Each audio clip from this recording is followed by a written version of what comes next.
Já se tornou tradicional a Feira Ecológica aqui dentro da UPF. Nesta terça-feira está acontecendo mais uma edição em frente ao Centro de Convivência. Até às 3 horas da tarde, toda a comunidade está convidada a comprar alimentos livres de agrotóxicos. Bom, entre os produtos, olha, tem bolo, bolacha, pães, frutas e legumes. A Feira Ecológica é um projeto que vem sendo construído de forma coletiva, como uma ação do programa de extensão Comunidades Sustentáveis. E a chuva não deve aparecer na região até o final de semana, mas a temperatura cai. Veja então a previsão para amanhã e já para quinta-feira. A previsão do tempo para a quarta-feira é de sol sem nuvens em Passo Fundo. Temperatura mínima de 6 graus e máxima de 15. A quinta-feira permanece com tempo bom, com muito sol e mínima na casa dos 6 graus e a máxima que não passa de 18. Coriza, vermelhidão nos olhos, espirros frequentes e muita coceira no nariz. Olha, esses são apenas alguns dos sintomas de alergias que aparecem principalmente no inverno e na primavera. A rinite chega a atingir aí até 40% da população mundial. No Brasil, a estimativa gira em torno de 30%. A doença se tornou uma preocupação global e um problema de saúde pública. Mas novos tratamentos surgem a cada dia, como a imunoterapia, que ajuda a diminuir as crises. Ácaros, pólen, mofo e pelo de animais são os principais vilões para os alérgicos e principalmente para quem tem rinite. Sorte de quem não desenvolveu essa alergia. Rinite é uma inflamação das vias aéreas, tá? Da mucosa, né, que é a parte que reveste a nossa via aérea, causada por algum fator externo, geralmente alérgico ou não, né?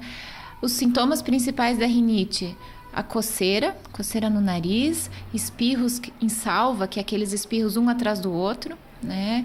Coriza e congestão nasal. Também a rinite alérgica ela pode causar coceira nos olhos, coceira no ouvido, coceira na garganta, céu da boca, né? Então dá bastante. O principal sintoma de rinite é muita coceira. Quem tem rinite já sabe que quando os espirros e a coceira começam, é hora de tomar um antialérgico. Mas quem não faz ideia que possui esse tipo de alergia acaba confundindo com um resfriado ou uma gripe, porque alguns dos sintomas são os mesmos. Aí, vale ficar atento às causas do mal-estar. Agora no inverno é tudo mais fechado, a gente começa a pegar roupa de frio, casaco, carpete, coberta, então vem o ácaro, né? A casa fica mais úmida, né? Então tem o mofo também, então as pessoas alérgicas que se expõem a isso vão estar sempre com o nariz trancado, sempre com coceira, sempre congestionado. Tem que fazer um controle ambiental, né? Tirar os fatores que desencadeiam as crises, evitar contato com esses fatores e usar a medicação preventiva de uma forma contínua, adequada, a dose correta. Uma vez alérgico, sempre alérgico.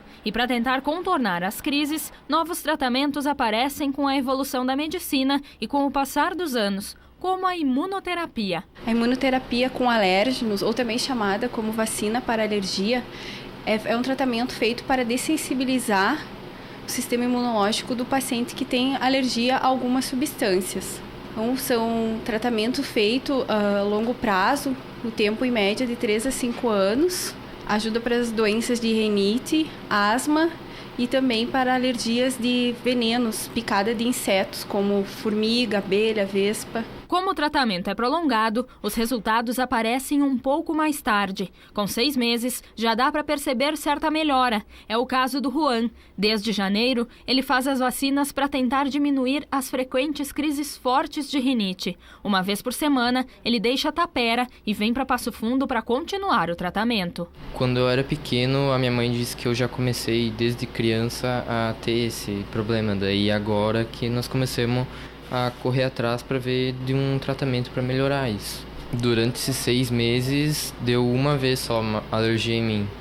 Então, eu acho que está fazendo efeito as injeções. E com o tempo vai ter melhora nos sintomas da rinite, da asma e também vai melhorar a qualidade de vida, né? É bem perceptível a qualidade de vida desse paciente. Em torno de 4 a 6 meses, a 1 ano, já começa a aparecer o resultado, a melhora. Mas cada caso é um caso. O tempo de imunoterapia pode variar de pessoa para pessoa e esse tratamento deve ser feito junto com o uso de outros medicamentos prescritos por um alergista. Só assim vai ser possível diminuir a incidência das crises, já que a rinite ainda não tem cura. Tendinite e bursite do ombro, artrose e artrite do cotovelo. Olha, se você não teve esses problemas, com certeza já ouviu falar. E essas são algumas das doenças que são tratadas pelo ortopedista. E um médico passofundense agora assumiu a presidência do Comitê Internacional de Cirurgia de Ombro e Cotovelo. Para falar sobre essa entidade e também sobre os avanços nos tratamentos ortopédicos nesta área, nós convidamos o Dr. Osvandré Leque. Seja muito bem-vindo, Dr. Osvandré, ao PFTV. Parabéns aí pela presidência que o senhor acaba de assumir. Olá, Thaís. De fato, obrigado pela oportunidade. É um desafio assumir o chamado International Board, que é o Board Mundial de Cirurgia de Ombro e Cotovelo. Doutor, o que este comitê internacional representa para o mundo? É um grupo de representantes de cada continente. Portanto, nós somos, mais os presidentes dos congressos, são 9 pessoas. E são nominadas de acordo com a liderança em diferentes partes dos continentes, do mundo.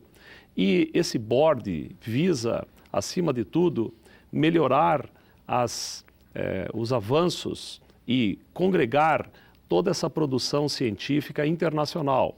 Portanto, algo que aconteça aqui na América Latina precisa ser conhecido pelos colegas asiáticos, africanos, europeus e assim por diante.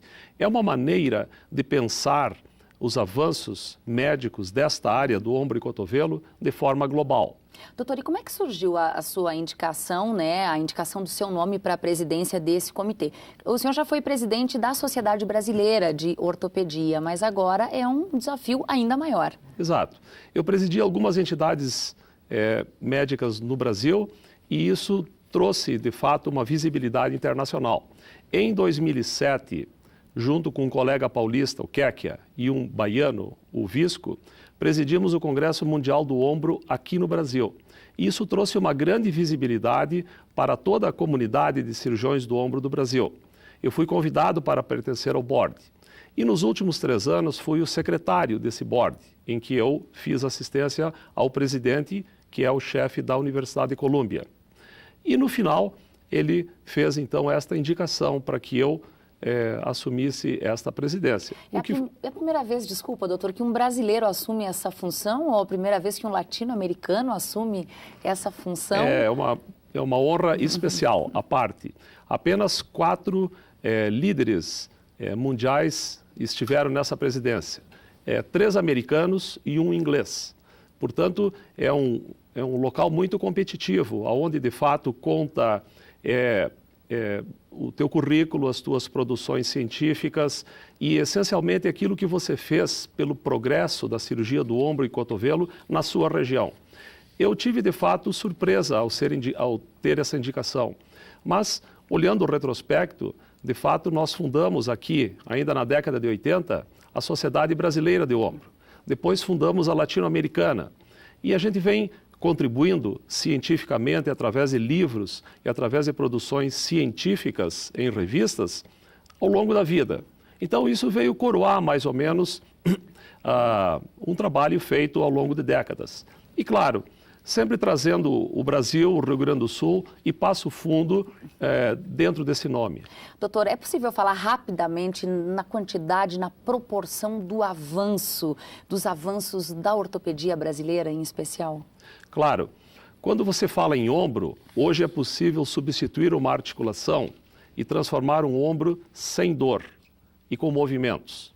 É possível você fazer uma cirurgia do manguito rotador, que antigamente se chamava tendinite ou bursite, e mais antigamente reumatismo, fazer essa cirurgia de manhã, ir embora de tarde para casa, jantar em casa. É possível você ter tratamentos conservadores a ponto de restituir a tua função e permitir que você tenha trabalho, que você tenha atividade profissional, lazer, sempre livre de dores. Esses procedimentos de ombro e cotovelo que o senhor está trazendo aqui como exemplo, são feitos também em Passo Fundo? Passo Fundo é um endereço da cirurgia do ombro. São 6 profissionais que trabalham no Hospital São Vicente de Paula Iotti e no Hospital Ortopédico. E nós somos um endereço dessa especialidade no país inteiro. Vem a Passo Fundo pessoas de uma distância enorme do país pelo reconhecimento que a nossa cidade tem nesta especialidade. Olha, o nosso tempo chegou ao fim aqui. Doutor, muitíssimo obrigada. Parabéns mais uma vez pela presidência agora que o senhor assume. Sucesso. Muito obrigada. Obrigado à TV UPF. Bom, e até amanhã os moradores de Casca podem se inscrever para participar do concurso fotográfico Águas de Casca. O concurso contempla fotografia amadora e as inscrições podem ser feitas pelos e-mails que aparecem aí na tela. Também dá para entregar as fotos no Departamento de Cultura na Prefeitura do município. As fotos escolhidas vão ilustrar o calendário de eventos de Casca de 2017.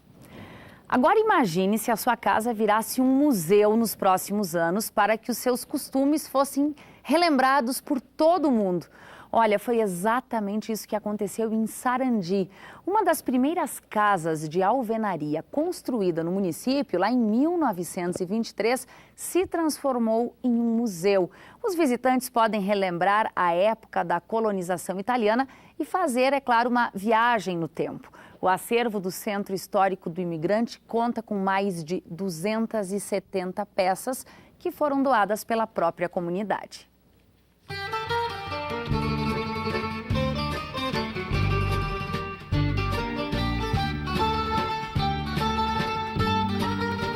Centro Histórico do Imigrante é uma construção que começou lá no início da história de Sarandi. Sarandi foi colonizado em 1917 e a casa foi construída em 1923. Ela tem as características da colonização italiana, quando vieram os imigrantes para Sarandi. Então, ele é um espaço para preservar e contar a nossa história, continuar propagando por gerações a história do município, a história dos imigrantes.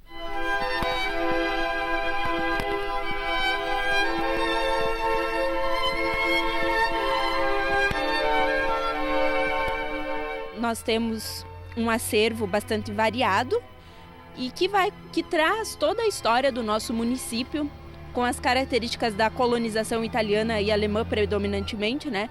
Já que foram doadas, as peças foram recolhidas da comunidade sarandiense, então foram doações da comunidade, vieram junto com os imigrantes da Itália, da Alemanha, peças que são de 1853, que já tem vieram junto com os imigrantes para Sarandi.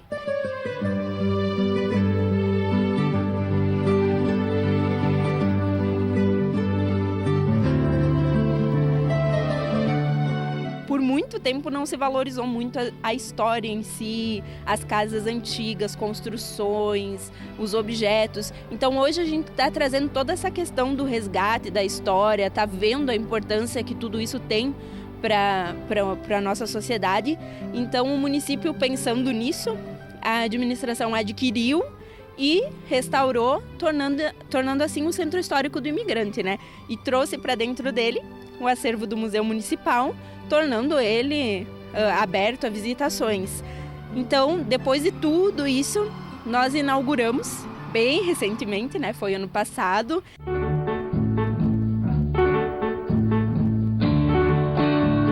A casa pertencia à família Salame antes de ser repassada para a Prefeitura de Sarandi. A arquitetura é dos anos 20 e retrata uma residência tipicamente italiana. Quem passar por essa porta aqui, com certeza vai fazer uma viagem no tempo.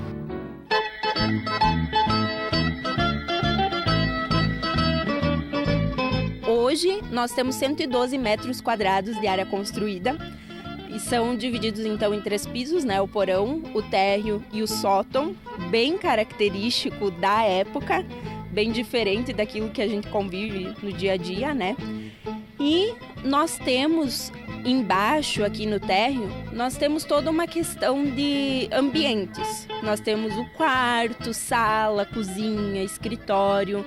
E no sótão e no porão nós temos então objetos mais variados, não tão formando os ambientes em si.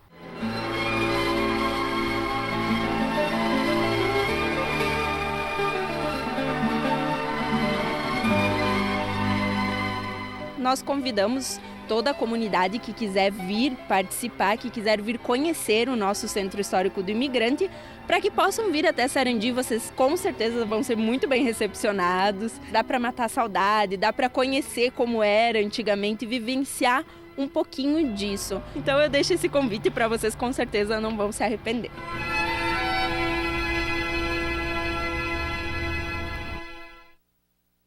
O Centro Histórico do Imigrante fica às margens da RS 404 em Sarandi. Só que a visitação é só às segundas e quintas, durante o dia todo, das 8 da manhã às 5 da tarde. E na quarta-feira, somente pela manhã. A entrada é de graça.